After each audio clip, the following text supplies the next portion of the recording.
of your time. Tim, what sort of challenge does France present your side? Oh, big threat. They're a physical team. They're obviously rotating around a little bit, so a little bit of unknown. But they've got some athletes there that'll can either go around you or through you, so it's going to be a very tough match. Your side, what have you been working on, I guess, since Perth, Singapore, and then coming into this one and really hit the ground running like you did yesterday? It's unfortunately a bit restart reception, which we haven't done all that well. It's all about possession. That's sort of one of our sort of areas that we've been working on. And just making sure that we're holding the ball for at least 45 seconds, which equates to about 3 phases. So I got the girls watching a movie called Rudy, which was famous in the 80s, cult movie. So we're going off 45. So 45 seconds in attack and 45 seconds in defense, and we should get a result our way. All right, we'll put that on the to-watch list. Thanks, Tim. Thanks, mate. Bye. Going 80s retro for his young, I don't even know what generation they are. Abby Gustitis has joined me for this one, Australia and France semi-final. They certainly are a young group, but they'll be up for the task. France will need to insert that physicality early on if they want to have a shot here at the final. Tia Hines for Australia gets the semi-final underway. Contest in the air is a good one, and France hustled towards the sideline. This pinpoint kick from Hines. Great kick, great contest there from Australia, and then they're inserting their physicality. Imposing figure of Maddie Levi there. In the thick of things already. Maddie Levi has Australia. Oh, that's a lovely ball from Maddie Ashby. On to Mackenzie Davis, dragged down in defence, but the beautiful spin.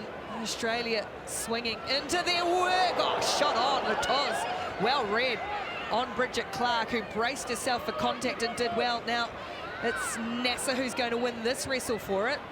Talked about France being physical, Tim Walsh said it, and they're showing it. Clark recycles for Hines. And now Ashby again through the first defender. Can't go past Latoz, not many do. Hines working away. They're looking to get to the edge with their strike weapon. Maddie Levi, it's Heidi Dennis who pumps the legs and gets them up towards the 22. She's physical and strong. Heidi Dennis, now Hines again. Option was just cut off, so Levi's going to have to go in and support there. Long period in attack. What did Tim Walsh want? 45 seconds. I think he's got that. More than 3 phases. Ashby now finds the gap. It comes eventually. And the execution, well, it works, the plan, and Maddie Ashby strikes first in the semi-final. Well, I think it doubled the 45 seconds that Tim Walsh asks of them, but maybe it's 45 seconds at a time, and Australia showed that composure. Bridget Clark there, really good carry, just bundled in a bunch of the French defenders. And Maddie Ashby, we saw her skill set earlier on, and there's the finishing power, making her mark early on. Such a long time out with injury, Maddie Ashby. Hasn't skipped a beat coming back this season. 7-0.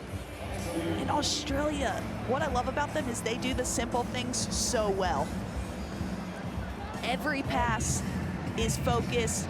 The skill set from them across the board is one of the best here. 5-game winning streak for Australia against France. France with some ball in hand now. Marie Dupuy, who's been outstanding this weekend. So Romanquois very much with a young building squad. A couple of players missing for them this week. So here's Cleo Agel. Dupuy. Slightly awkward ball for the captain, Noelle de Vere. It's a nice one, though, to Christiane's on the edge. Looked after well by... It's Maddie Levi out there, isn't it? No, it's not. Look at the couple of them. The same as Heidi Dennis. It's the blonde ponytails and ribbons. They're killing me today. Classic mix-up. Australia just not quite getting that timing right there at the breakdown. Tackler not getting out of the way in time. Dupuy, oh, what an offload to Latoz. Just use that physical strength to get the arms free somehow in contact. Noelle de Vere, France just looking to pull forward and then overplayed the hand, Cognier. See Australia celebrating there. It's a big defensive win from their side. Get right here.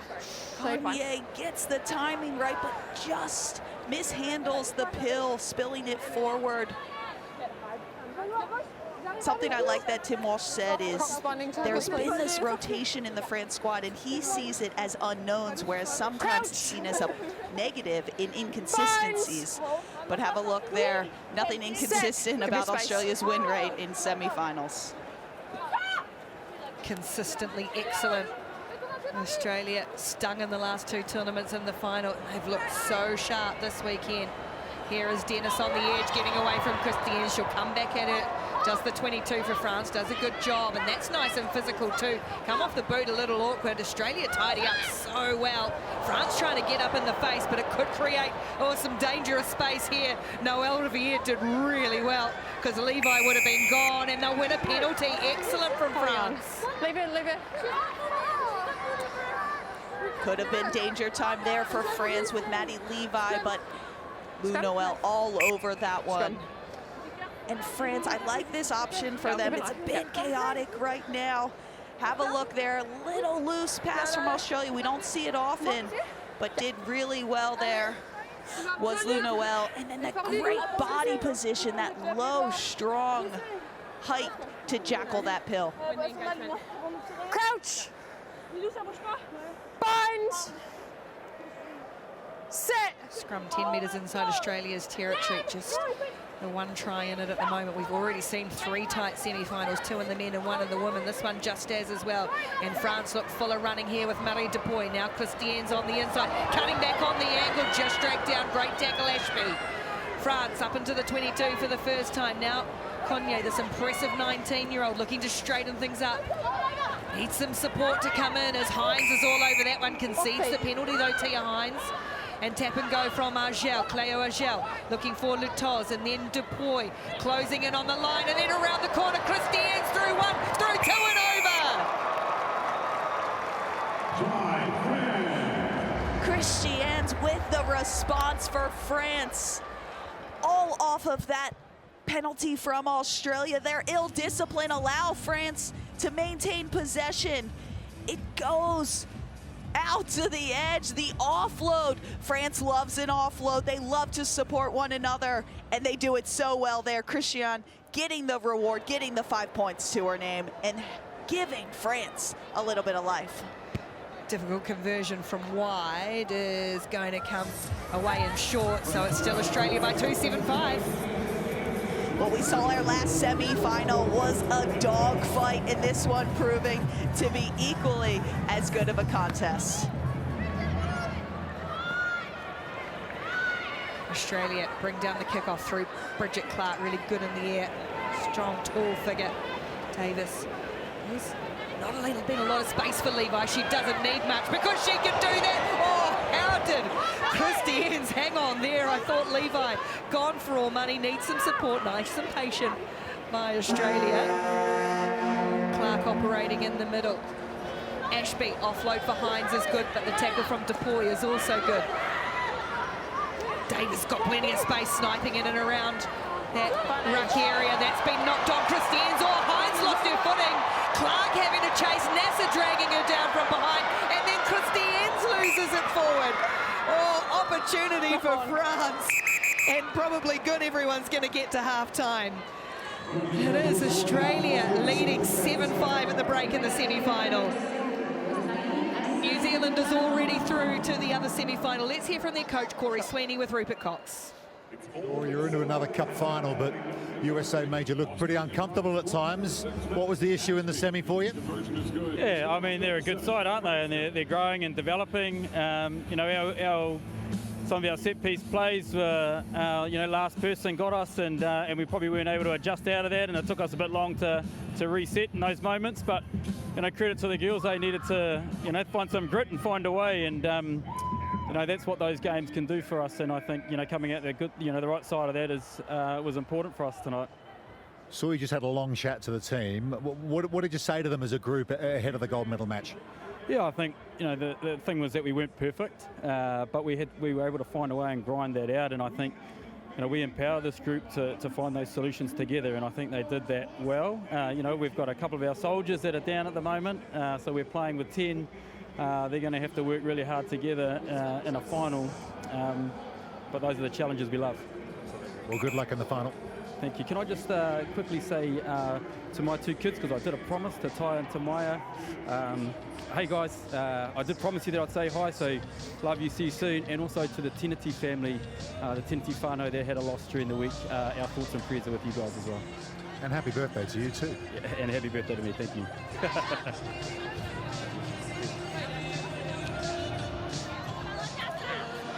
The semi-finals at HSBC Sevens Vancouver has not disappointed. They are that exciting that everyone's lobster is working for it.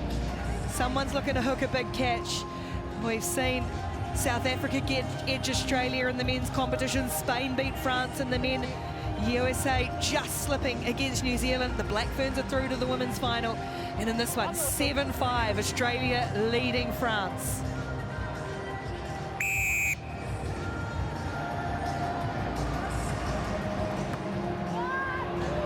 Restart goes straight down the middle where it's again taken by Bridget Clark. Hines bring it away for Australia. Maddie Ashby's been very dangerous so far. Looked after again by Lutoz, but up over halfway. Clark again operating through that middle area. Nasser trying to release Levi, looking to get around the outside of Castell, who does really well, the debutante Marie Aurélie Castell, to shovel Levi into touch. No, one thing. They've gone. Abby Gustitis next to me's got the hand up ready to go, but France go quickly. Noelle de Villiers. Great tackle made by Davis.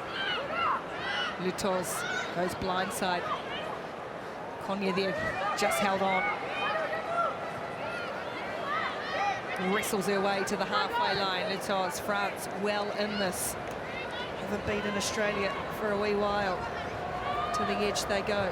And on the wraparound, Argel, good hands too. Castell again. Oh yeah, Balanessa saw it. On the ground. And so did the referee. And that's leadership right there. That's a veteran player calling it as she sees it. That was young players. And it was the smallest of margins. You see her come in and just a centimeter forward. Look at the devastation of France. Sub. Few errors there seen from France. That comes back to that style of play that they resort to. They love to offload. They're constantly running lines off of one another, and a lot of times it works out, but it's high risk, high reward. And Australia on the other side, they play super composed. They build phase after phase, and that's something they need to do here. Set. Australia looking to get France to arm's length early in the second half. Semi-final number 2. Here goes Faith Nathan, ghosting across. Now Mackenzie Davis. Dragged down by Yelene Yengo. First turn on back for her for a couple of seasons. Clark through the hands they go. Nasser being tracked along by Levi. Nasser, that's a strong carry by the captain. Tackle was up over the shoulder, can't do that. So Australia playing under advantage with Tia Hines and taking full advantage. Just went back against the grain, Tia Hines. She's so smart, and she gives Australia a little bit of breathing room. Tia Hines will take advantage there, and it's a silky set of hands. She shows the skills to be able to catch that ball. It's not a great pass from her teammate, and then sees the French defense fractured, uses that swerving run of hers, that touchy background, and then finds herself under the sticks, converts her own try, and then that's 2-score lead for Australia. 14-5 now. Australia too playing without Soraya Paki in this one, who is often that hard edge, those hard meters they look for. Nasser, Hines, Clark deputising well.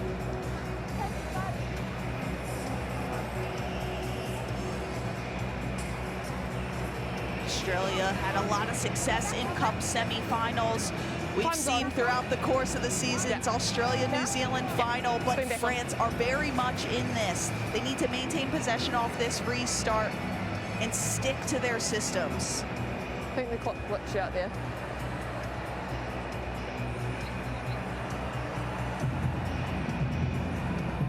Australia just showing all their composure, absorbing some time on the clock. So France, much like the United States in the first semi-final, looking for that response straight away. The bounce was initially good for Noel Riviere, but Nathan disrupted, and then Clark came in to help out close to that sideline. They come again. Oh, Nasser, the footwork just dragged down by Dupuy. Another penalty. France conceding under pressure now. Australia know they have the advantage here with that 9-point lead, so just taking more time off the clock, calling for that scrum, making a few substitutions here as well, bringing in some fresh legs. The Aussie men just beaten in the semi-final earlier. Watching on, I was just a bit worried about that on Maurice Longbottom's arm, but seemed to throw the pin okay. And the French men too, they've had a tough weekend as well. Back up to play for 5th place though. So, Put it in. Let her put it in. oh, Nathan having a go with Argel. And it's come out the same tunnel, so they can have another go. Back out.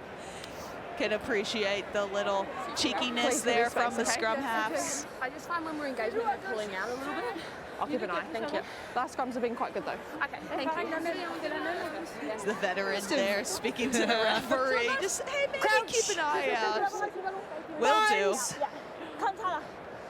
Very polite, just keep an eye on this one from Balanessa. It's very clever. They've gone early on the push though, didn't they? They have to wait for the ball to put in. That's a frustrating error from the forwards there, as they were in a great attacking opposition. But now it's France. Here's Callum Neeson, veteran player in this French team. There's Argel clearing some bodies away. France feel like they have to score, and score quickly. Score next. Castell again, another penalty. Australia just letting them off the hook.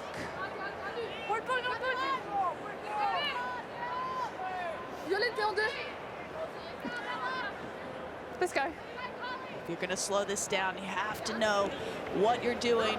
Be on the same page. Oh, great spot tackle. Nathan put a cruncher on Noel Riviere. Ball went backwards, but it just stopped the French in their tracks. They've had to regroup, and now with 90 seconds to go, Release, another penalty. France, they have to break the line. They've got to score. Lelu Graciette goes up over halfway. Levi wants hands on it, and they'll get it. Holding. She almost went quickly there, and I think her teammates said, well, let's slow things down. Just 1 minute left, but that is disappointing from France. It was a great turnover from Maddie Levi, but France just a little too slow in their support, not quite getting to the breakdown in time. Especially Australia, they are under some penalty pressure there too. Nathan and Levi, we're used to them scoring winners, but they both come up with massive defensive plays in the last couple of moments. And it should be enough now for Australia to get through to another final against their great rivals. Ashby looking to finish with a flourish. Dennis can't bring it in. And how important those conversions now. Time off. Subs. Very critical, and then just ball out in front. But Maddie Ashby this match has really made herself ever present, attack and defense. She's come back into this squad. There she is. A lot of experience. She earns a rest now, as you see some fresh legs coming in, but almost released the flyer on the edge. It was a great manipulation of space. Little knock on, gives that ball back to France. Come back on. So we're in the dying seconds here of this match. France may be their last opportunity. Set.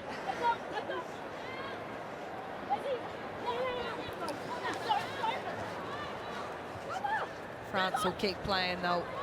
One another. Here's Graciette and Castell. She has had a great debut. Gets around the outside of Levi. Levi still chasing, rides her into the BC place turf. She'll concede the penalty there. Maddie Levi was well and truly offside. And Electric is going to get away with one too. Luckily, you knock it on off the mark, so you get to take it back to the mark.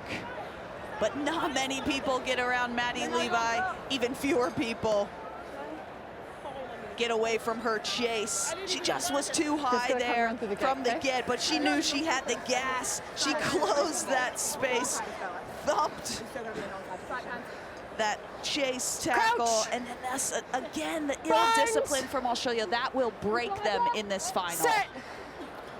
Don't get away from Maddie Levi twice. Free kick here for France again at the scrum. So, as I say, looking to finish on a real positive to take that into what will be the bronze medal match now. The third place playoff against the United States. Not the first time those two teams have had that battle. They keep the ball alive here. Here's Electrigue. Ada Traore on the field as well. Nasa's off her feet too. Again, another penalty. She's impacted the cleaner. Away goes Carla Neeson. Batted on really well, but it's gone forward, and that'll be the final act. And Australia, much like all the other teams that have gone through in tough fashion in these semi-finals. 14-5, Australia win it, because that was tough stuff again. There are bodies all over the pitch. It means so much to these players to get to play in these semifinals and to have great matches like that. That was a real contest. Rugby sevens, brutal sport. Australia got the job done, not how they would have wanted to. Well, the decisive try was scored by Tia Hines. She's standing by with Rupert Cox. Tia, you had to work really hard.